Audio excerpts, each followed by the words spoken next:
To be honest, I think one of the reasons I enjoyed this movie a good bit is because it's a mini castle reunion. You got Stana Katnick, I know I'm saying her name wrong, voicing Lois, who I think she does a real good job. She really brings out the innuendos in Lois's voice. I think she gives her a lot of character and it works. And then you have Holly Quinn, who was Castle's daughter, and of course I can't remember her name now, and she plays Supergirl, or voices Supergirl. And she brings out the teenage angst in the character. She brings the fear that Kara has from what she's experienced. But she grows as a character, and I really like that. And I will say it's interesting how in a lot of these DC animated movies, it's always about like Kara learning about her powers if she's in them. I find that interesting that they don't just do a movie where she's already knows what she's doing and we move from there. Even though they did do that in one. But anyway, getting off track.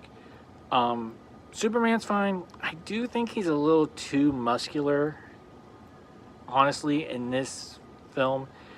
I really like Brainiac. He definitely seems much more evil than some of the versions we've seen. And I mean, I remember the 90s Brainiacs was like, I'm like, whoa, that's creepy. But this guy, he does some bad stuff. I mean, he will kill people and destroy things completely, which, I mean, yes, Brainiac does that, but for some reason, it just seems like he doesn't really care about anything in this movie.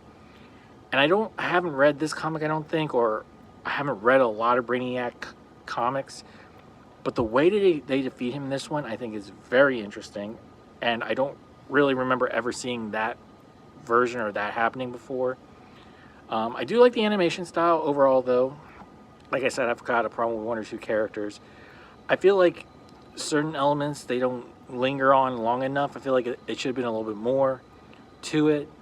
But I do like how this is also its own self-contained story. Like, it really does feel like that, because just the way it ends, you get hints about other things that could happen.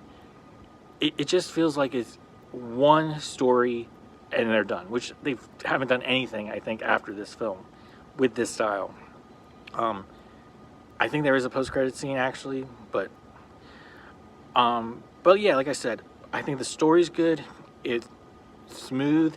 It works. The characters grow. I like the action. I like this humor. And yeah, it's a good, solid animated movie all on its own.